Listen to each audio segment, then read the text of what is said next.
इस चैनल के माध्यम से आप तक बहुत सी ज्योतिष की जानकारियाँ पहुँच रही है। तो हम स्वागत करते हैं ज्योतिष आचार्य श्री मनीष अग्रवाल जी का। नमस्कार आचार्य जी। आचार्य जी, आज हम जानना चाहते हैं कि पत्रिका तो जन्म के समय बन जाती है जी। और पत्रिका और ग्रह योग तो हम बदल नहीं सकते, लेकिन क्या कुछ युक्तिपूर्ण कुछ ऐसे उपाय जिनसे हम अपने भाग्य को बदल सकते हैं, ऐसा कुछ? जी हाँ, बिल्कुल हम अपने भाग्य को या अपनी पत्रिका को पूरी तरह से बदल सकते हैं। ऐसा बिल्कुल संभव है, ऐसा बिल्कुल पॉसिबल है। सिर्फ समझने की जरूरत है उसको। तो ऐसा नहीं है कि पत्रिका में जो लिखा है बस हम उसके ऊपर डिपेंड होकर बैठ जाएं और बस उसी के भरोसे चलना है। तो फिर पत्रिका दिखाने का और जानकारी लेने का मतलब ही क्या निकला। तो हम पत्रिका को समझ के और अपनी बुद्धि से, अपने विवेक से हम पत्रिका को बदल भी सकते हैं। उसके लिए मैं आपको एक स्टोरी के माध्यम से आपको मैं समझाना चाहूँगा। छोटी सी एक स्टोरी है, उसमें आपको सारी चीज का सारांश समझ में आ जाएगा बहुत अच्छे से कि कैसे युक्तिपूर्ण उपाय हो और बिल्कुल कैसे आप अपनी पत्रिका बदल सकते हैं। उससे पहले मैं आपको थोड़ा सा एक ये बोलता हूँ कि ये आप चीज समझे कि जिस दिशा में पानी का बहाव है, आप उसी दिशा में अगर तैरना शुरू कर देंगे तो आप अपनी मंजिल पे फटाफट इजी वे में बिना थके हुए पहुंच जाएंगे। अगर आप उसके अपोजिट दिशा में अगर आपने तैरना शुरू किया तो फिर आप थक जाएंगे, आप नहीं जा पाएंगे आगे, आप वहीं पे आप हाथ पैर मारते रहेंगे। ऐसे होता है। तो सबसे पहले ये समझना होगा कि स्टार प्लेनेट हमको कौन सी दिशा में लेके जा रहा है। फिर हम बाकी मैं आपको अभी जो स्टोरी सुना रहा हूँ, तो हर फील्ड में, हर दिशा में, हर घटना में कहीं पे इसको होता है, तो कैसे आप उसको सेट कर सकते हैं। तो अभी मैं आपको स्टोरी की शुरुआत करता हूँ। किसी जमाने की बात है, ऐसा मान लीजिए। तो पहले स्कूल कॉलेजेस नहीं हुआ करते थे, तो गुरुजी ही शिक्षा दिया करते थे। सब जगह ऐसे होता था पहले। तो एक जमाने में किसी गांव में गुरुजी हुआ करते थे और उन गुरुजी के पास एक लड़का, उनका शिष्य उन्हीं के पास रहता था और वो उनके पास शिक्षा लेने के लिए ही आया हुआ था। वो लड़का पड़ोस के गांव का था। तो पड़ोस के गांव का एक शिष्य उनके पास शिक्षा लेने उनके पास आया हुआ था और वो वही रहता था गुरुजी के पास। ऐसे होता था। अब गुरुजी उसको रोज ज्ञान देते और वो रोज ज्ञान लेता शिष्य। समय निकलता गया। एक दिन गुरुजी ने अपने शिष्य को बोला कि भाई शिष्य, अंदर तेरी गुरु माता है, वो जो उनके जो रहने की जो जगह बनी हुई थी, उसको आप झोपड़ी बोले या जो भी बोले आप उसको, तो अंदर तेरी गुरु माता है। तेरी गुरु माता को संतान होने वाली है और वो किसी भी समय हो सकती है। वो समय नजदीक आ गया। तो वो समय नजदीक आ गया चूंकि, तो मुझे उसके लिए वैदरानी जी को लेने जाना पड़ेगा। वैदरानी जी या दाई माँ, पहले यही लोग डिलीवरी करवाया करते थे बच्चों की। तो मुझे वैदरानी जी को लेने जाना पड़ेगा पड़ोस के गांव में। वो पड़ोस के गांव में रहती है और मुझे उनको लेने जाना पड़ेगा क्योंकि उनके बच्चे कभी भी हो सकते हैं तेरी गुरु माता के। तो शिष्य, अब तेरे को ये ध्यान रखना है कि एक तो तू यहाँ पे गेट पे ही बैठा रहेगा, चौखट पे, और तेरी ये जिम्मेदारी है कि तू किसी को भी अंदर नहीं जाने देगा क्योंकि तेरी गुरु माता के संतान किसी भी समय हो सकती है। और मैं जो पड़ोस के गांव में जा रहा हूँ वैदरानी जी को लेने, तो मुझे उनको लेके आने में 8 दिन का समय लगेगा वहां, क्योंकि पैदल पैदल जाना और फिर आना और ये सारी चीजें थी पहले उस समय। उस जमाने में नई गाड़ियां वगैरह ये सब थी गाँव में। तो मुझे 8 दिन का टाइम लगेगा वैदरानी जी को लेके आने में। तो अब ये तेरी जिम्मेदारी है कि तू यहाँ बैठा रहेगा और तू पूर्ण रूप से पूरे तरीके से ध्यान रखेगा। ना तो तू खुद अंदर जाएगा और ना किसी को जाने देगा अंदर। तेरी गुरु माता के कभी भी संतान हो सकती है। तो शिष्य ने बोला जो आज्ञा गुरुदेव, मैं आपके आदेश का बिल्कुल पूरा पालन करूंगा और बिल्कुल मैं भी अंदर नहीं जाऊंगा। और मजाल है मेरे होते हुए कोई और अंदर चल जाए, कैसे चल जाएगा, मैं नहीं जाने दूंगा, चाहे कुछ भी हो जाए। तो आप बड़े आराम से जाइए और वैदरानी जी को लेके आइए और मैं ध्यान रखूंगा यहाँ पे। मैं यहाँ की चौकीदारी करूंगा, मैं बिल्कुल चौखट पे बैठा हूँ यहाँ पे। अब गुरुजी निकल पड़े, वैदरानी जी को लेने पड़ोस के गांव में जाना था, तो गुरुजी वहां से निकल पड़े। तो वो दिन बीत गया, गुरुजी निकल गए। अब उनको जाके वापस आने में 8 दिन का समय लगता है गुरुजी को। तो गुरुजी निकल पड़े, तो अगले दिन ही क्या हुआ, नेक्स्ट डे ही अंदर वो जो गुरु माता थी, गुरु माता के 2 संतान हुई जुड़वा, एक तो लड़का और एक लड़की। तो वो जो 2 संतान हुई जुड़वा, तो अब वो जो शिष्य था वो बड़ा असमंजस में फंस गया कि यार ये तो बच्चों के रोने की आवाज आ रही है अंदर से, इसका मतलब गुरु माता के बच्चे हो गए। तो अब वो असमंजस से पड़ गया कि मैं अंदर जाऊं गुरु माता को संभालने, लेकिन फिर उसको गुरु जी का दिया हुआ उसको वचन ध्यान आया कि यार मैं तो अंदर नहीं जाऊंगा, क्योंकि मैंने मेरे गुरु जी को वचन दिया, तो मैं तो नहीं जाऊंगा। तो वो वहीं पे रुका रहा और वो अंदर नहीं गया, और उसने ठान लिया कि चाहे कुछ भी हो मैं गुरु जी के आने का इंतजार करूंगा, और गुरु जी ही अंदर जाएंगे, मैं नहीं जाऊंगा, तो गुरु जी ही देखेंगे सब कुछ पहले।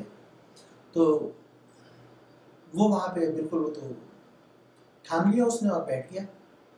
अब जिस दिन वो दोनों बच्चे हुए थे गुरु माता की, उसके ठीक 3 दिन बाद एक परछाई आई, और वो परछाई अंदर जाने की कोशिश करने लगी। तो वो जो शिष्य था वो अलर्ट था, उसने उस परछाई को रोक लिया, बोले ए तुम कौन हो, रुक जाओ यहीं पे, अंदर नहीं जाना, मैं तुमको अंदर नहीं जाने दूंगा। तो उस परछाई ने बोला कि भाई अंदर आज से 3 दिन पहले अंदर 2 जुड़वा बच्चों ने जन्म लिया है, एक लड़का और एक लड़की। तो आज तीसरा दिन है, तो मुझे उनका भाग्य उनके ललाट पे लिखना है। मैं जो परछाई ने जो जवाब दिया कि मैं विधाता हूं और मैं उन बच्चों का ललाट पे उनका भाग्य लिखने आया हूं, आज उनके जन्म के बाद उनका तीसरा दिन है, तो मैं विधाता हूं, तो मुझे अंदर जाने दो। अगर मैं आज अंदर नहीं गया, तुमने मुझे अंदर नहीं जाने दिया, तो बहुत बड़ा अनर्थ हो जाएगा, वो दोनों बच्चे बिना भाग्य के रह जाएंगे, तो मेरा अंदर जाना तो बहुत जरूरी है। अब वो जो शिष्य था उसने दिमाग लगा के सोचा कि यार ये अपने आप को कहता है मैं विधाता हूं, और अंदर 2 बच्चों ने जन्म लिया है, तो इसकी ये बात तो सही है, बच्चों ने तो जन्म लिया ही है, और ये अपने आप को विधाता बताता है, और मैंने अगर इसको रोक लिया तो गुरुजी के दोनों वो जो बच्चे हैं अंदर, वो तो बिना भाग्य के रह जाएंगे, तो वो तो फिर गलत हो जाएगा।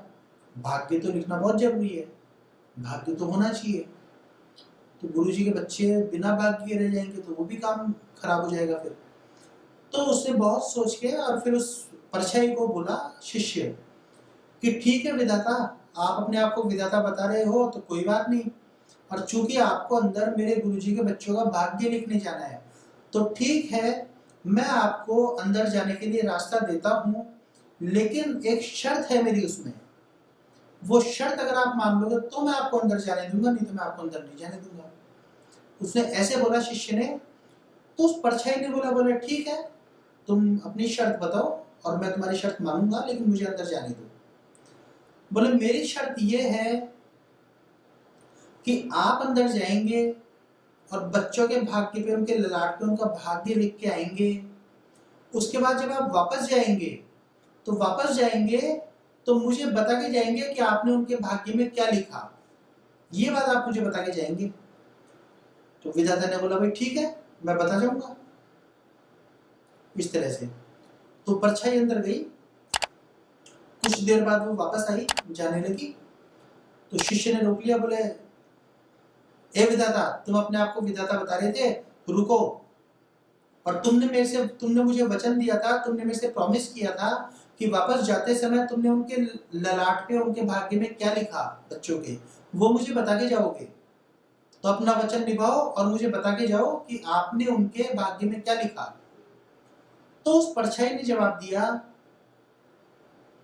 कि बालक, मैंने उनके भाग्य में अंदर एक लड़का और एक लड़की ने जन्म लिया है, और मैंने लड़के के भाग्य में तो ये लिखा है कि वो दूध बेच के अपनी आजीविका चलाएगा, उसके भाग्य में तो ये लिखा है। और जो अंदर एक लड़की जन्मी है उसके भाग्य में मैंने ये लिखा है कि तुम वैश्यावृत्ति करके अपनी आजीविका चलाओगी, आपकी आजीविका उससे चलेगी। अब शिष्य थोड़ा सा चिंतित भी हुआ कि यार गुरुजी के बच्चों के भाग्य में ये लिख दिया इसमें, लेकिन अब ठीक है, जो लिख दिया विधाता, कोई बात नहीं। तो उसने विधाता को जाने दिया, भाई ठीक है, आप जा सकते हो। अब एक दो दिन बाद गुरुजी भी आ गए वापस, और गुरुजी अंदर गए और उन्होंने संभाला बच्चों को, तो उसने भी देखा भाई हाँ एक लड़का और एक लड़की है, तो ठीक है।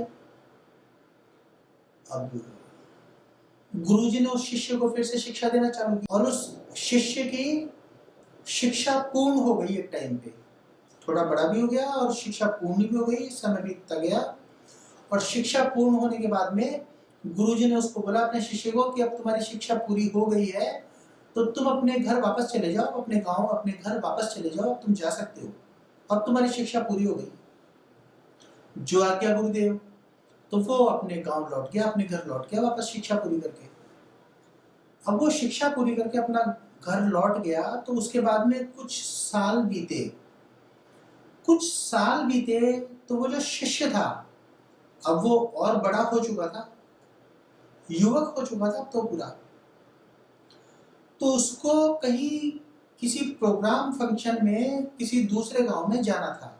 अब उसको जिस गांव में जाना था शिष्य को, तो रास्ते में गुरुजी का गांव भी पड़ता था, तो वो उस वाले गांव में जा रहा था, तो रास्ते में गुरुजी का गांव आया। तो जैसे हम लोग भी मित्रों, क्या होता है जिस स्कूल में हम लोग पढ़े हैं, कभी हम लोग उस स्कूल से अगर उसके बाहर से निकलते हैं तो हम उसको देखे बिना नहीं रह पाते, और उसको बड़े आराम से एक बड़े चाव से उस स्कूल को देखे कि यार हमने बचपन में इस स्कूल में स्टडी की है, यहाँ पे ये हमारा क्लासरूम हुआ करता था, ऐसे ऐसे हमारी टीचर हुआ करती थी, और हमारी पुरानी यादें ताजा हो जाती है उस समय, वो जो एजुकेशन वाला टाइम था।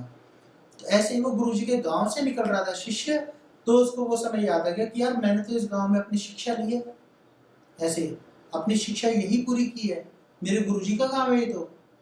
फिर उसका दिमाग, वो थोड़ा सा और जो उसका दिमाग में जो चीज आई, तो उसको चीज याद है कि यार वो गुरुजी के एक दो बच्चों ने जन्म लिया था, ट्विंस, एक लड़का और एक लड़की, और वो परछाई आई थी, और उसने मुझे बता के गया था, वो परछाई जो आई थी, विधाता अपने आप को कहता था वो, तो उसने मुझे ये बोला था कि गुरुजी के बच्चों के भाग्य में ये लिखा है मैंने, भी लड़का तो गुरुजी का लड़का है, वो तो दूध बेच के अपनी आजीविका चलाएगा, और जो गुरुजी की लड़की है वो वैश्यावृत्ति करके अपनी आजीविका चलाएगी। तो उसने मुझे बेवकूफ बना दिया उस दिन, यह वाकई ऐसा है, तो मैं मिलता हुआ चलूं गुरुजी से, और देखो वो चीज भी देखता चलूं कि देखो वैसा ही है क्या, या उनका कैसे क्या चल रहा है। तो चला गया अपने गुरुजी के उधर को, गुरुजी के घर की तरफ चला गया। घर के बाहर एक खाट बिछा के उस पे एक लड़का लेटा हुआ था।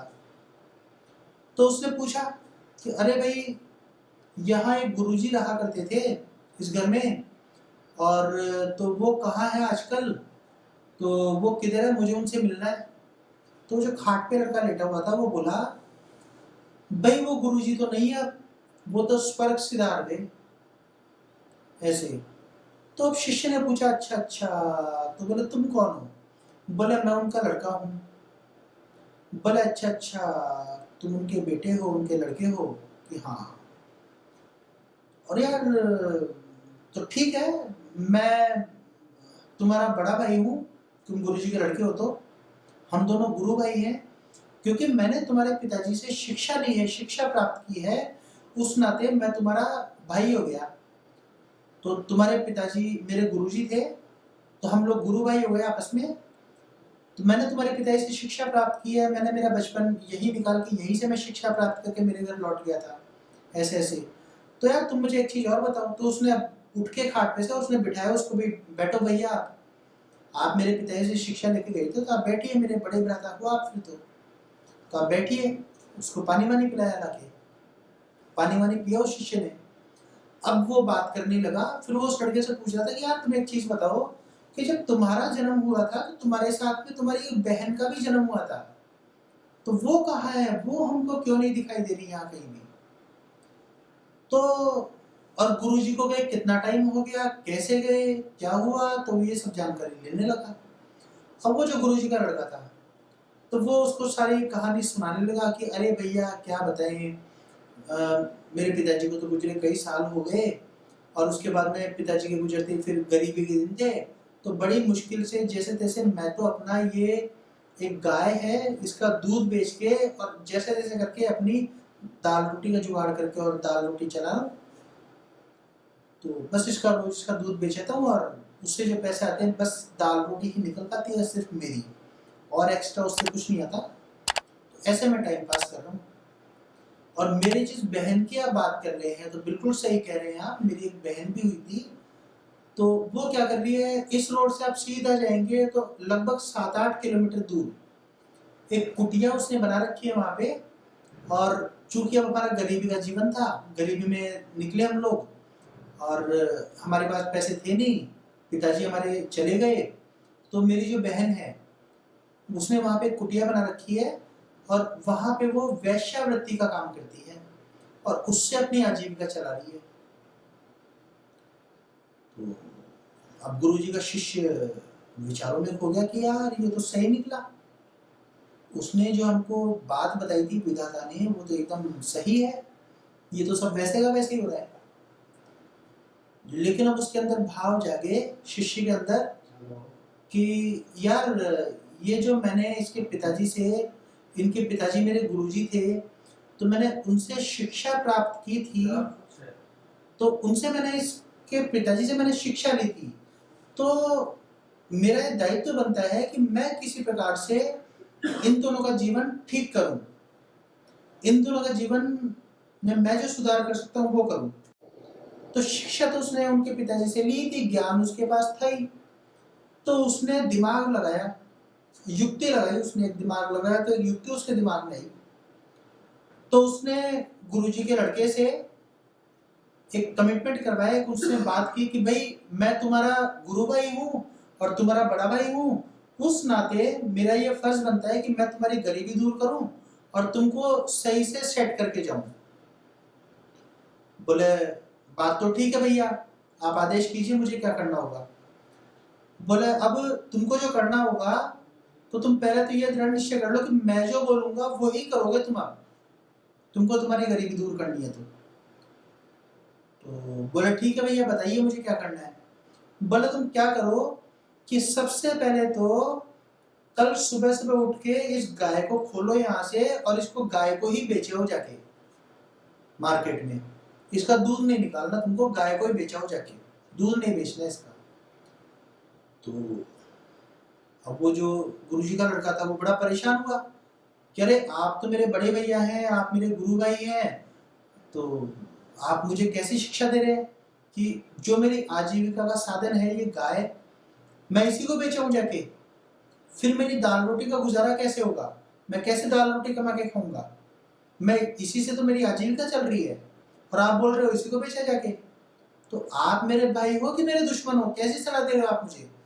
तो फिर गुरुजी का जो शिष्य था, वो जो बड़ा भाई था, उसने उसको बिठा के थोड़ा आराम से समझाया कि देख भाई मैं तेरा बुरा नहीं चाह सकता, मैं तेरा भाई हूँ, मैंने तेरे पिताजी से शिक्षा ली है, तो और तूने देख मेरे से प्रॉमिस किया था, वादा किया था कि जैसे मैं बोलूंगा ना वैसे तू करेगा, उस प्रॉमिस को, वादे को याद कर ले और ये तेरे को करना पड़ेगा, और मैं तेरे को तेरा बुरा नहीं चाहता, इस चीज को दिमाग से निकाल दे।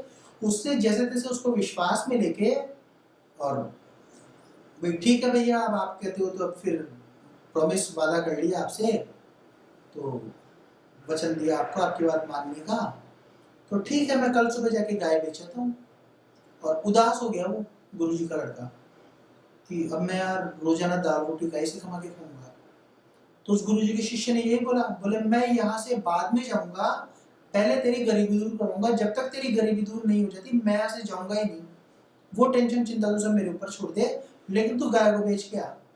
ऐसे ठीक है, उदास मन से सुबह पहले उठ के और गाय को ले गया और बेचा है। अब जो वो दूध बेचा करता था उसका, तो उस दूध के उसके पास 2 रुपए रोज आते थे और उस 2 रुपए डेली से वो दाल रोटी का खर्चा चला लिया करता था।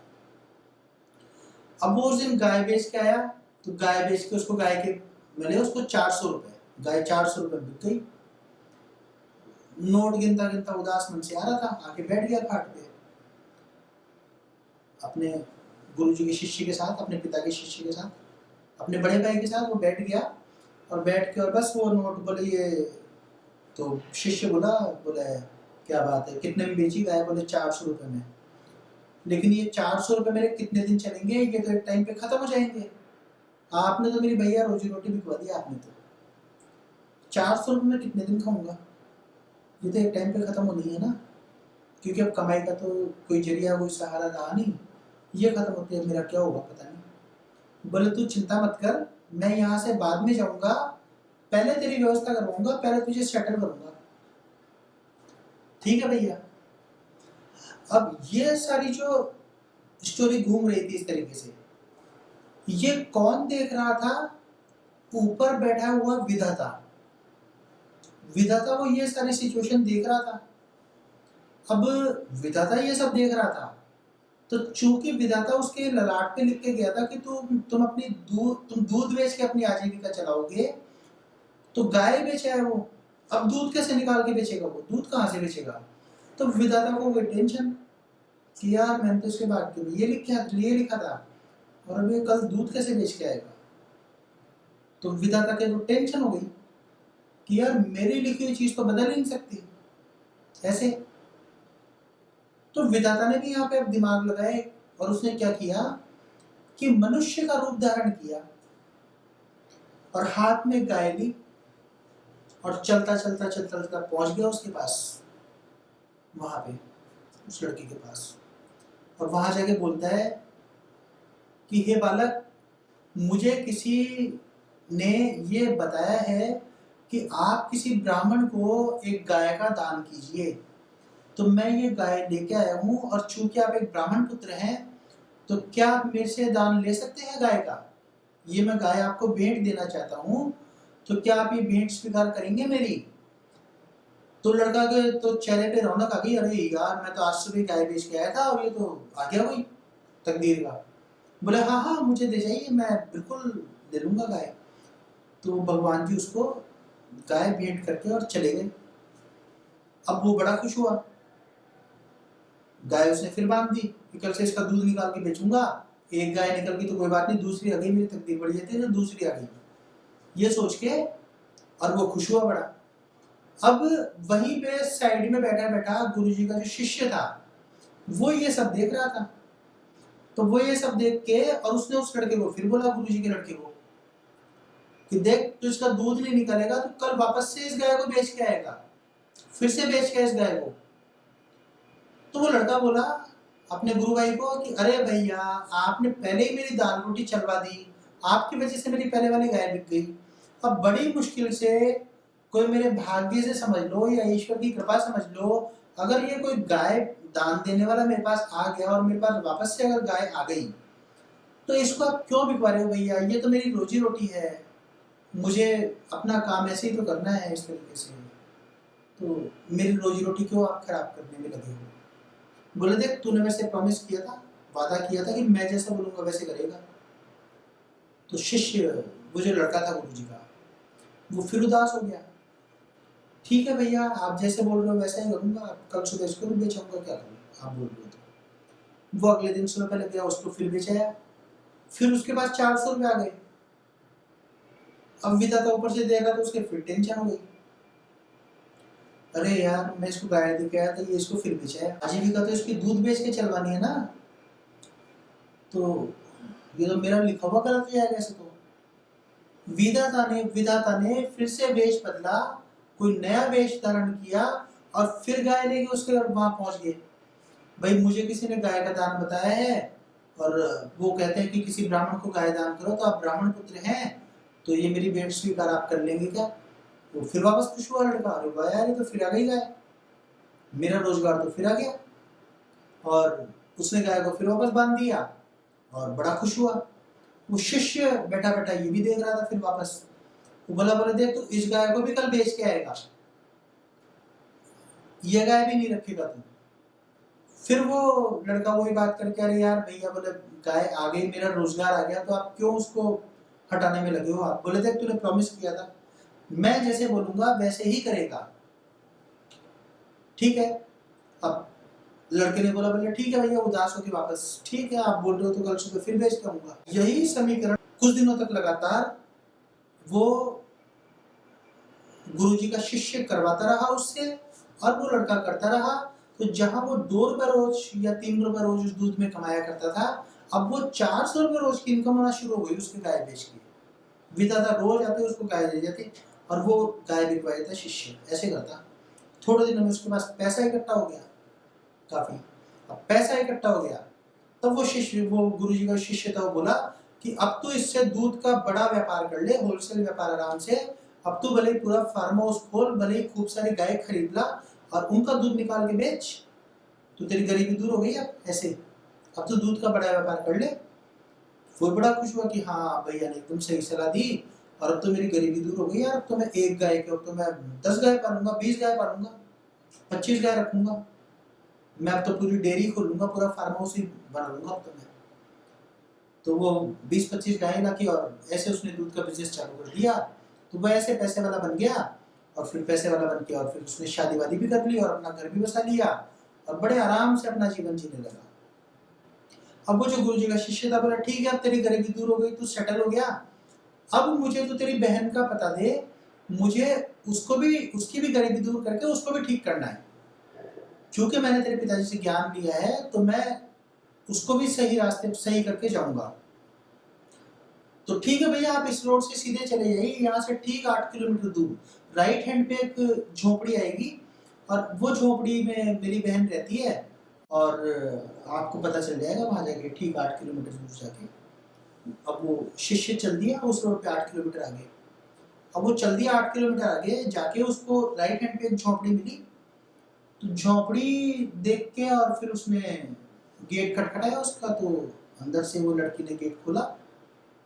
तो उसने बोला, भाई तुम उन्हीं की लड़की हो जो उस गांव में वो रहते थे, और वो जो तुम्हारा भाई है वहाँ पे? तो लड़की ने हाँ बोला कि हाँ बिल्कुल, वो मेरा भाई है वहाँ पे, और मैं यहाँ पे रहती हूँ। तो बोले ठीक है, मैं अंदर आ जाऊँ, बैठ जाऊँ? तो लड़की ने सोचा कि यार ये पता नहीं क्या आके बैठने के लिए क्यों बोल रहा है। तो लड़की ने बोला, भाई ठीक है आप आइए, बैठिए। फिर उसने सारी बात बताई कि ऐसे ऐसे मैं तुम्हारे पिताजी से शिक्षा प्राप्त किया था उन्हीं के यहाँ रह के, और ऐसे ऐसे तुम दोनों ट्विंस जुड़वा हुए थे, एक लड़का और एक लड़की, तो वो तो तुम्हारा भाई है और तुम बहन हो। और बताओ कैसे जीवन कट रहा है, क्या चल रहा है? बोले क्या बताऊं भैया, पिताजी के जाने के बाद तो बड़ी गरीबी के दिन आ गए, और बड़ी मुश्किल से जैसे तैसे करके दिन काट रहे हैं, और बड़ी मुश्किलों में और बड़े दुख के साथ जीवन निकाल रहे हैं, बस टाइम पास कर रहे हैं हम लोग, तो ये है।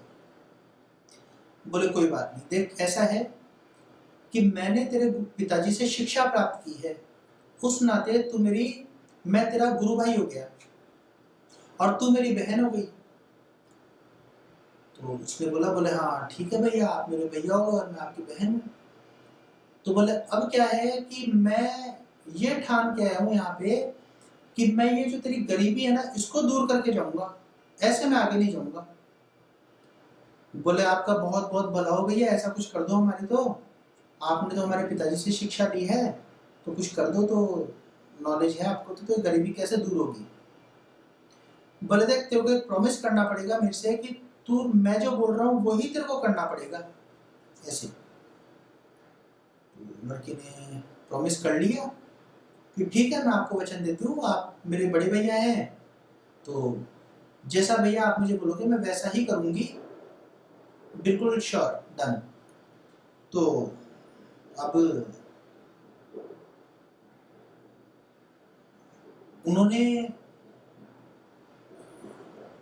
वो जो भैया थे उसके, गुरुजी का शिष्य था, उन्होंने बोला गुरुजी की बिटिया को, लड़की को, अपनी बहन को, कि देखो ऐसे करो, तुम मुझे एक चीज ये बताओ कि तुम अभी जो यहाँ पे काम कर रही हो, ये वैश्यावृत्ति का काम करके और इसी से आजीविका चला रही हो कि हाँ भैया क्या करें, अब बड़े मुश्किल के दौर से गुजरे हम तो और कोई काम था नहीं, मिला नहीं, तो अब फिर ये एक ही काम रह गया मेरे पास।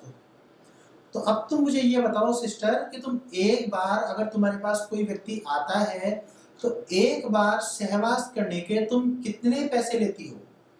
तो उस लड़की ने बोला कि भैया मैं एक बार सहवास करने के 4 रुपए लेती हूँ और उससे सिर्फ मेरी दाल रोटी का ही जुगाड़ हो पाता है, मुझे कम पड़ते हैं, तो जैसे तैसे करके उससे मैं अपना जीवन यापन कर रही हूँ। बोले ठीक है, अब तुम एक काम करो कि हम क्या करते हैं कि किसी चीज पे लिख के और अपने घर के बाहर एक बोर्ड लगा दो कि यहाँ पे जो भी व्यक्ति आएगा तो सहवास करने के जो तुम्हारे चार्जेस हैं, पैसे हैं, वो 400 रुपए हैं। अब 4 रुपए नहीं, अब 400 रुपए लोगी तुम इसके। तो लड़की तो बड़ी डर गई और घबरा गई, बोला भैया आप क्या बात कर रहे हो, 4 रुपए में, 3 रुपए में तो मेरे पास कोई आता ही नहीं है, बड़ी मुश्किल से कोई एक आध ही कस्टमर कोई आता है और आप बोल रहे हो कि 400 रुपए का मैं बोर्ड लगा दूं बाहर, तो मुझे एक आध आता है मेरे पास कोई, वो भी बंद हो जाएगा आना। 3 रुपए 4 रुपए देने वाला 400 रुपए कहाँ से देगा? तो आप तो मेरी गरीबी दूर करने आए हो या मेरा दाल रोटी का जुगाड़ जो चल रहा है ये भी मेरा काम धंधा ही बंद करवाने आए हो आप, बिजनेस ही बंद करवाने आए हो आप मेरा। तो उसको शिष्य जो थे, उसके जो गुरुजी के शिष्य थे, तो शिष्य ने उसको फेथ में लिया, विश्वास में लिया कि देख तू मेरी छोटी बहन है, मैं तेरा बड़ा भाई हूँ और तूने मुझे वचन दिया है कि मैं जैसा बोलूंगा वैसे तू करेगी। अब उसको उदास मन से, ठीक है भैया मैंने आपको वचन दे दिया तो करूंगी, अब क्या करूँ, आप जैसे बोल रहे हो वैसा करूंगी। उसने लिख के और बाहर लगा दिया, उसने बोर्ड टांग दिया कि 400 रुपए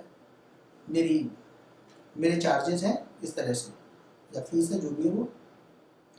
तो अब उसका मान लो जो भी कोई कस्टमर आया करते थे या आया करता था जो भी, तो वो बाहर से वो 400 रुपए देख के, उसके 400 रुपए उसके चार्जेस देख के, और वो तो वापस घूम गया, कोई नहीं आया उसके पास। तो सुबह से रात हो गई, अब पूरे दिन भर में कोई नहीं आया। अब उसके तो ये चिंता सता रही कि मैं अपनी आजीविका कैसे चलाऊंगी और दाल रोटी कैसे खाऊंगी, इसने तो मेरा काम धंधा और बंद करवा दिया। अब ये सब कहानी भी कौन देख रहा था? ऊपर बैठा हुआ विधाता, वो ये सब देख रहा था। तो विधाता भी देखा कि यार मैंने तो इसके भाग्य में यही लिखा है कि तू वैश्यावृत्ति करके अपनी दाल रोटी, अपनी आजीविका चलाएगी, और इसके पास तो आज एक भी कस्टमर नहीं गया, कोई गया ही नहीं इसके पास तो आज। अब क्या हो? अब कोई नहीं गया, तो चूंकि उसकी दाल रोटी चलवानी थी विधाता को, तो विधाता ने अपना वेश बदल के और इंसान के वेश में आके खुद, और विधाता खुद चल के आए और बाहर 400 रुपए लिखे हुए थे, तो विधाता अंदर गए और उसके साथ सहवास किया विधाता ने खुद, भगवान ने खुद, और उसको 400 रुपए उसके चार्जेस देके आए। ऐसा हुआ, और तो कोई आया नहीं, विधाता को खुद को आना पड़ा और विधाता 400 रुपए देके गए। अब उस लड़की ने बोला अपने भैया से, बोला भैया आज तो एक कोई पता नहीं किधर से ये 400 रुपए देने वाला आ गया, बाकी यार 400 रुपए कोई नहीं देगा मुझे, ये तो कोई पता नहीं आज कोई ईश्वर की कृपा हो गई या मेरी तकदीर ही पता नहीं कि आज तो 400 रुपए देने वाला आ गया आज एक। लेकिन आप सोच रोज रोज 400 रुपए दे मुझे, तो रोज 400 रुपए देने वाला कोई नहीं आएगा भैया। तो अब तो हम बोर्ड हटा दें, अब तो हमने 400 रुपए ले लिया, अब तो मैं मेरी आजीविका वैसे ही चलाती रहूँ, तो 400 रुपए तो आएगा अपने पास, जैसे हम पहले चल रही थी वैसे ही चल लूँ। अब तो बोले नहीं, तो बाहर से बोर्ड नहीं हटाएगी जब तक मैं नहीं बोलूंगा। बोले अरे भैया आप तो पीछे ही पड़ गए, अब तो ये मेरे जो है ना कोई नहीं आएगा क्लाइंट, आज आप देख लेना, कल तो एक आ गया था वो 400 रुपए दे गया, लेकिन आप देख लेना कोई नहीं आएगा। और फिर दिन गुजरने लगा, फिर ऊपर से विधाता को टेंशन होने लगी कि अरे यार इसके तो कोई गया ही नहीं आज, इसका तो जीवन यापन इसी से चलना है। विधाता ने फिर से अपना वेश बदला, मनुष्य रूप धारण किया, और कोई शक्ल ली इस बार दूसरे अलग से, और मनुष्य बन के और गया और उसके साथ सहवास करके, और फिर उसको 400 रुपए दे के आया। अब रोज का शेड्यूल ऐसे ही बन गया, वो बोर्ड हटाए नहीं, उसके कोई आए नहीं उसके पास, पुरानों में से कोई आए नहीं, क्योंकि कैसे आएगा, 3-4 रुपए की जगह 400 रुपए का बोर्ड लगा दिया तो कोई नहीं है उसके पास। तो और विधाता को रोज उसके पास वेश बदल के जाना पड़े, विधाता मजबूर हो गए। अब विधाता मजबूर हो के रोज वेश बदल के उसके पास जाए तो 400 रुपए रोज लेके आए विधाता उसको, तो उनके पास तो पैसे इकट्ठे हो गए बहुत सारे। अब जब वो धनवान हो गई, पैसे वाले, उसके बाद बहुत सारे पैसे इकट्ठे हो गए, जब ऐसा हो गया तब उस शिष्य ने बोला कि देख मेरी प्यारी बहना, तूने तेरे बड़े भाई की बात मानी और अब देख तेरी गरीबी दूर हो गई, अब तेरे पास पैसे, बहुत सारे पैसे हैं। बोले हाँ भैया ये तो आपकी बात सही है कि मैंने आपकी बात मानी तो मेरी गरीबी दूर हो गई, अब तो मेरे पास पैसे तो हैं बहुत सारे, ये है चीज। तो बोले अब तू एक काम ये कर ले कि पैसे तेरे पास है ही, अब तू अच्छा घर वर खरीद ले इससे, और अब तू कोई अच्छा सा लड़का देख के और उससे शादी कर ले और तू सेटल हो जाए ऐसे करके, ये चीज। अब उसके पास पैसे तो बहुत सारे आ ही गए थे, तो अब क्या होगा, तो उसको कोई अच्छा सा लड़का भी मिल गया, उसने देखा, उसके साथ उसने शादी भी कर ली और ऐसे उसने अपना घर सेट कर लिया, घर बसा लिया। और इस तरह से वो ये एक जो मैंने बताया दूध वाला और ये वाला दोनों, तो ये हुआ युक्तिपूर्ण उपाय, ये युक्तिपूर्ण उपाय हुआ। अब इसको प्रैक्टिकल में हम अगर लागू करें, उसका भी मैं एक उदाहरण आपको देता हूं।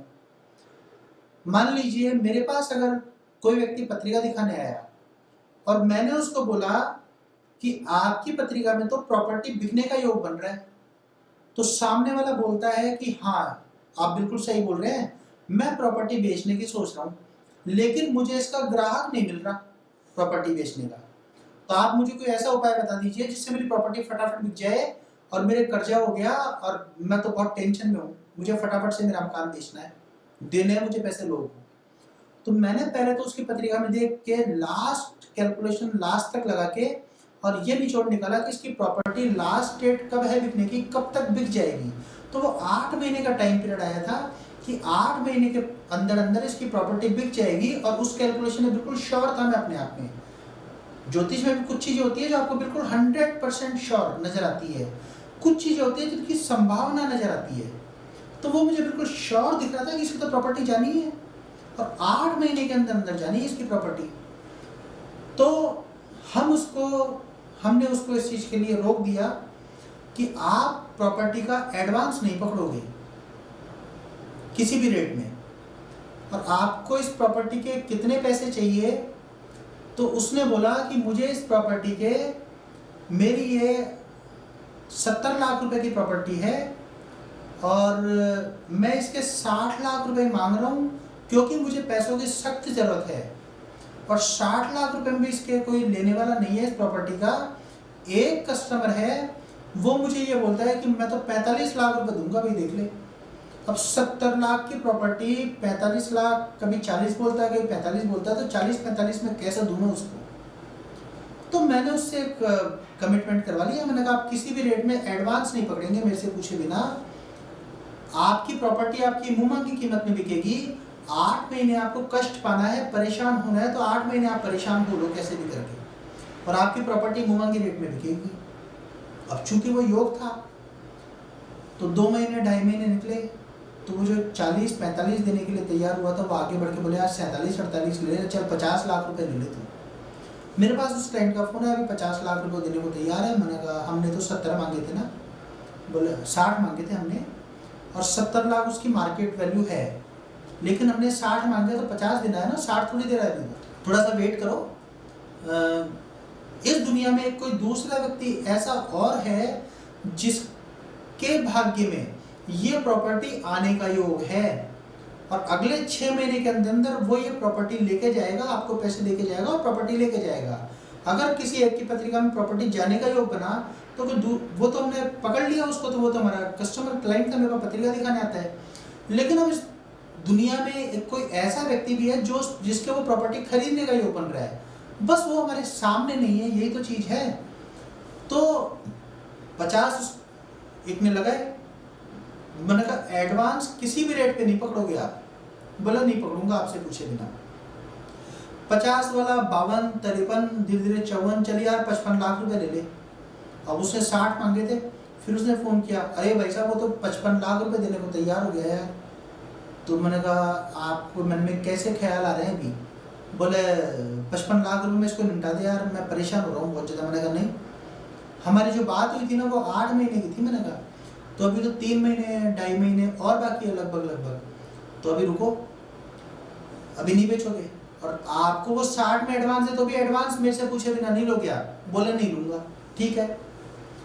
अब वो 55 वाला ही 57-58 करता इतने में मेरे पास उस क्लाइंट का फोन आया। बोले यार वो 57-58 के गीत धरा भी, चल कुछ तो कम कर, 1-2 लाख रुपए, तो 57-58 ले ले। तो मैंने उसको सलाह दी कि अब आप उसको कस्टमर को ऐसे करो, उसको ये बात समझाओ, उसको ऐसे घुमा दो कि मेरे पिताजी ने मना कर दिया तो मैं इसको 65 लाख रुपए से कम में नहीं बेचूंगा, किसी भी कीमत पर नहीं बेचूंगा। मुझे तो इसके 65 चाहिए। 60 लाख रुपए में पहले एग्रीड थे, उनका मन था, लेकिन अब वो 65 से कम मेरे पिताजी ने मना कर दिया। भाई उसको ऐसे बोल दो। बोले ठीक है। उसने ऐसे बोल दिया कि 65 से कम नहीं है। तो अब वो क्लाइंट घूम के कहाँ आ गया? बोले 60 लाख तो तूने मांगे ही थे यार, चल 60 लाख पकड़ तो पूरे, 65 क्यों बोल रहा है? 60 तो तूने मांगे ही थे, 60 पकड़ चल। फिर उसने मुझे फ़ोन किया मेरे क्लाइंट ने कि जी वो 60 लाख रुपए देने को तैयार हो गया। मैंने कहा एडवांस ले लिया है या नहीं लिया? अभी एडवांस तो नहीं लिया ना? बोले नहीं एडवांस नहीं लिया मैंने कहा एडवांस नहीं लिया तो अभी रुको, 60 देने को तैयार हो रहा है, अभी रुको। ऐसे है। अब तो चूंकि बहुत कम समय बचा था और मैंने कहा उसको मार्केट रेट कहती उसकी 70 थी ना? बोले हाँ। तो मैंने कहा उसका आप क्या करो कि उसका भाई घर वालों ने, मम्मी ने भी उसमें टांग गड़ा दी और हम सबके समझ में किसी के नहीं बैठ रही घर वालों के, तो वो सब बोल रहे हैं कि भाई मार्केट रेट इसकी 70 से ऊपर की वैल्यू है तो 70 से कम तो हम नहीं बेचेंगे। ऐसे है। तो आप देख लो आपके समझ में आए तो, नहीं तो कोई बात नहीं। और पहले तो हम 60 मांग रहे थे तब आप ले लेते, अब ये 70 से कम हम नहीं बेचेंगे। अब उसको ऐसे मना कर दो, घर वालों ने मना कर दिया। अब वो 70 बोला उसको, तो वो 62-64 करके 65 पे आ गया लेने के लिए। पहले 60 मांग रहा था तो 60 नहीं मिल रहे थे उसको, 45 बोल रहा था वो उसको। अब वो उसको 65 लाख रुपए देने को तैयार हो गया। मार्केट रेट उसने बताई 70 की, मेरे उसने और प्रॉपर्टी जाने का योग था ही। मैंने कहा अभी और तसल्ली रखो, अभी रुको। 65 से ऊपर आया वो 66 ले ले, चल यार तू 67 ले ले। मैंने कहा इस आदमी को उठा के सीधे एक ही बात बोल दो, 2 टूक जवाब दे दो कि मेरी ये प्रॉपर्टी पिताजी ने साफ मना कर दिया, 80 लाख रुपए से कम नहीं है ये चीज। तो वो प्रॉपर्टी बाद में 70 लाख भी उसने लगाए और लास्ट में 75 लाख रुपए तक वो आ गया। तब मैंने कहा ठीक है, आपने मुंह मांगी रेट 60 थी, मार्केट रेट 70 थी और अब हम 75 में आ गए, अब आप एडवांस इससे ले सकते हो। और वो प्रॉपर्टी उसके जाने का योग था, तो वो 75 लाख रुपए में उसको एडवांस देके गया। मैंने कहा एडवांस में भी कम मत लेना, 5 लाख रुपए से कम तो हमको लेने ही नहीं है, एडवांस में ध्यान रखना। तो एडवांस में भी उसने कुछ अच्छे पैसे लिए थे, कितने लिए थे मुझे वो ध्यान नहीं है, लेकिन हाँ 5 से ऊपर ही लिए थे उसने। तो हमने कैसे बेनिफिट लिया? अगर मैं उसको प्रॉपर्टी रुकने के लिए कोई उपाय बताऊं तो जन्म पत्री का कोई चेंज नहीं कर सकता, भगवान कोई नहीं है, हम एस्ट्रोलॉजर में भगवान नहीं है, हम लोग ज्योतिषी हैं। हम लोग घटनाएं देख के निकाल लेते हैं और फिर उसमें युक्ति लगा के, कुछ ना कुछ दिमाग लगा के, हम उसमें समीकरण लगा के फिर कुछ उपाय निकालते हैं। उपाय में जोड़ तोड़ करना पड़ता है, गुणा वहाँ काफी लगाने पड़ते हैं। तो ये हुए युक्तिपूर्ण उपाय इस तरह से। तो देखिए उस उपाय में मुझे सफलता मिली। इस तरह से और भी केसेस हैं। अभी मैं आपको, चलिए एक छोटा सा उदाहरण मैं आपको और दे देता हूँ। आप लोगों के उपाय के ही ज़्यादा कैरीज आई मेरे, मैं इसको आपको और क्लियर कर देता हूँ। मैं उनसे कभी वीडियो पे लेके, वो जयपुर के क्लाइंट नहीं है, वो मेरे कहीं बाहर के क्लाइंट है, बिहार के हैं मेरे वो क्लाइंट। उनके एक बार डॉक्टर ने ऑपरेशन बता दिया कि इमीडिएट ऑपरेशन करना पड़ेगा। फीमेल पर्सन थी वो, मेरे एक फ्रेंड है, क्लाइंट थे तो उनकी वाइफ थी। तो उनको हैदराबाद के किसी डॉक्टर ने बताया कि इनके इमीडिएट ऑपरेशन करना पड़ेगा। अब वो जो इमीडिएट ऑपरेशन करना पड़ेगा, तो उन्होंने मुझे फ़ोन किया कि भैया डॉक्टर ने इमीडिएट ऑपरेशन बोला है और रिस्क है ऑपरेशन में, तो हम तो बड़े परेशान हो रहे हैं। तो मैंने बोला कि यार आप एक काम कीजिए, अभी एक बार तो घर वापस आ सकते हैं ना, आएंगे ना एक बार तो घर। बोले डॉक्टर तो बोल रहा है कि नहीं आप घर मत जाओ, सीधा ऑपरेशन करवाओ, लेकिन चूंकि घर पे बच्चों को भी सेट करके आना है, बच्चे अकेले हैं, तो एक बार हमको घर पे तो जाना ही है। तो वो फ्लाइट पकड़ के अपने घर गए और बच्चों को व्यवस्थित करके और अपने नानी के घर जहाँ छोड़ना था छोड़ के फिर मेरे से बोले क्या करें, हम जाए वहाँ पे ऑपरेशन करवाने या कोई उपाय है तो बता दीजिए आप। मैंने बोला आप अगर 1-2 दिन रुक सकते हैं तो आप देखिए। बोले 1-2 दिन डॉक्टर के हिसाब से तो नहीं रुक सकते। तो मैंने कहा डॉक्टर की बात तो भैया आप पहले मानिए, लेकिन आप अपनी परिस्थिति देखते हुए क्या आप लोग अगर 1-2 दिन रुक सकते हैं तो आप 1-2 दिन रुकिए और आज ही क्या कीजिए, आप अपने मिसेज को ब्लड डोनेट करवा दीजिए। मैंने पत्रिका में क्या योग देख रखा था, जो मैंने उनसे पहले ही बता रखा था लगभग 1-1.5 साल पहले, कि इस टाइम पे इनकी बॉडी से इनके कोई ऑपरेशन का योग है। पत्रिका ये बता रही है कि बॉडी में कहीं कोई कट लगना और ब्लड निकलना, तो इसका मतलब कोई ना कोई ऑपरेशन होगा। वही समय आया तो डॉक्टर ने ऑपरेशन बता दिया उनको, तो उन्होंने हमें याद किया, फ़ोन किया, तो हमने उनको उसमें क्या युक्ति लगाई कि आप इनका थोड़ा सा ब्लड डोनेट करवा सकते हैं तो ब्लड डोनेट करवा दीजिए। भाई विधाता क्या चाहता है कि इसके शरीर से खून निकालूं मैं, थोड़ा सा ऐसे कर लूँ मैं, खून ही तो निकलवाना चाह रहा था उसका। अब वो चाहे एक्सीडेंट करके निकलवाए, चाहे ऑपरेशन से निकलवाए, और चाहे कैसे भी, तो उन्होंने उसी दिन तुरंत उसी समय वो ब्लड डोनेट उन्होंने करवा दिया।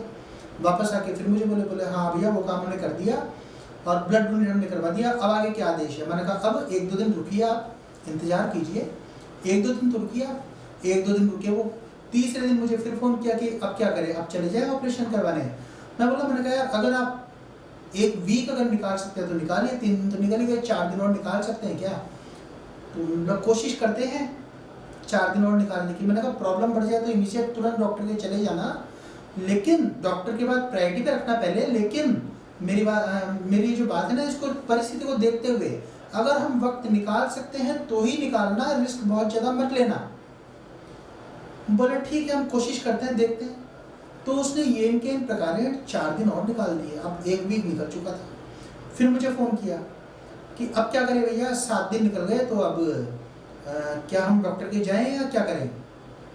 तो मैंने उनको सलाह दी कि अब 7 दिन निकल गए तो अब देखिए डॉक्टर की बात को तो रखिए प्रायोरिटी पे, मेरी बात रखिए सेकेंडरी, क्योंकि डॉक्टर का काम तो डॉक्टर ही करेगा ना।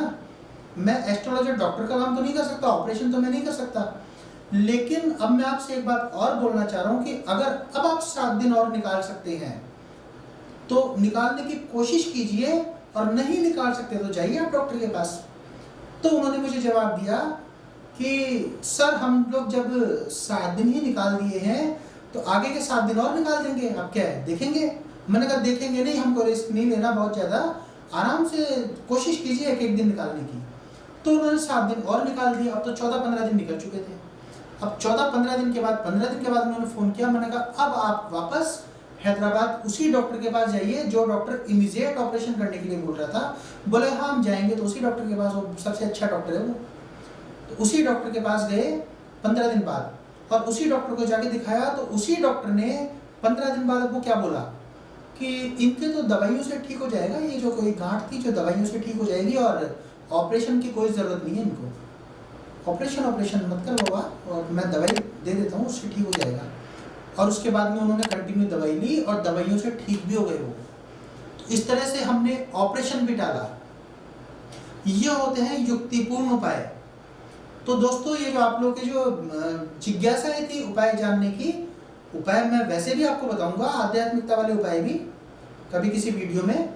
लेकिन ये जो उपाय है सटीक एकदम, बिल्कुल ऐसे लगता है जैसे 100% काम करने वाले, कि आप अपनी पत्रिका बदल सकते हो इस तरीके से। भाई अब उसमें पकड़ होनी चाहिए आपकी कि पत्रिका में देख के कि ये प्लेनेट क्या करने वाला है। अगर आपने पकड़ कर ली ना उसको, और आपको श्योर है कि 100% हाँ यार मैं बिल्कुल कॉन्फिडेंट हूँ इस चीज़ पे, तो फिर आप उस पर कैसे उसमें दिमाग लगा के उस चीज़ को कैसे आप ठीक करेंगे, ये हमारा विवेक और बुद्धि।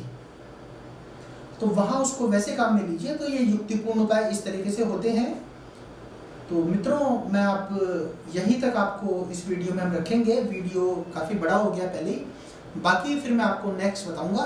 तो मुझे लगता है इससे आपकी काफ़ी जिज्ञासाएं शांत होगी, और काफ़ी ये जो है उपाय बहुत काम करने वाले उपाय हैं, परफेक्ट उपाय हैं ये युक्तिपूर्ण वाले। हमारे स्टूडियो में पधारे ज्योतिष आचार्य श्री मनीष अग्रवाल जी का हम बहुत बहुत धन्यवाद करते हैं। धन्यवाद महाराज।